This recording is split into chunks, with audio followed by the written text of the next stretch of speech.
విడిచిపెట్టలేదు. కాబట్టి మన దేవుడు అంతలా ప్రేమించేవాడు. బైబిల్లో ఒక చోట ఎలా ఉంటుంది, ఏముంటుందంటే దేవుడు తన బిడ్డలకి ఎంత దగ్గరగా ఉంటాడంటే ఆకు మీద మంచు ఎలా ఉంటుంది అంత దగ్గరగా ఉంటాడంట. మంచు అతుక్కున్నట్లుగా పట్టినట్లుగా దేవుడు తన బిడ్డలతో ఉంటాడంట. కాబట్టి మొట్టమొదటిగా ఇంత మంచి ప్రేమతో దేవ మమ్మల్ని ప్రేమిస్తున్నందుకు మీకు వందనాలు. నేను చాలాసార్లు సంతోషించే విషయం ఏంటంటే ఇలాంటి ప్రేమతో ప్రేమించే నిజ దేవుడిని తెలుసుకున్నాను అనే సంతోషం కదండి. ఇలాంటి క్రమశిక్షణ ఉంటుందా? ఉండదు. కానీ మన దేవుడు ఎంత క్రమశిక్షణ గల దేవుడో, మనల్ని ఎంత చక్కగా నేర్పించేవాడు కదండి మన దేవుడు. ఇది నెంబర్ 1. రెండోది చూడండి, మొదటిది ప్రేమించేవాడు, ఎత్తుకుని తీసుకెళ్లేవాడు. రెండోది ఏంటంటే 32వ వచనం, అయితే మీకు త్రోవ చూపించి మీ గుడారములను వేయవలసిన స్థలమును మీకు సిద్ధపరచినట్లు. రెండోది ఏంటంటే దేవుడు సమకూర్చేవాడు.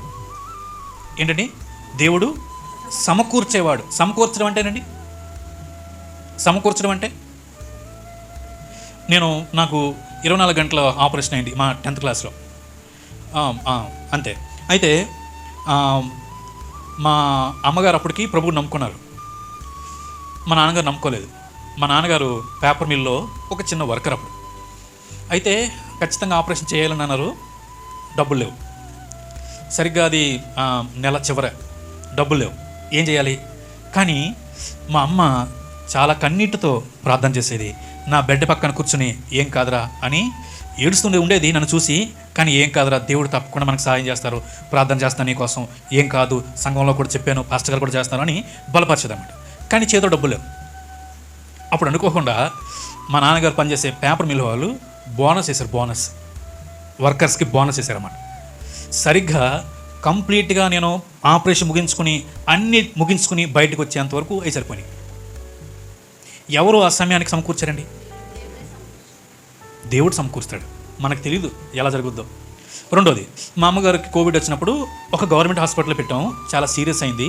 అయితే కొంచెం కోలుకున్నారు, ఇంకెక్కడ చాలా రోజులు అయిపోయింది కదా, ఇంటికి తీసుకెళ్ళిపోతే వాతావరణం మారుతుంది, కొంచెం మనసుకు బాగుంటుందని తీసుకొచ్చేద్దాం అనుకున్నాం. కానీ ఆక్సిజన్ సిలిండర్ లేవు.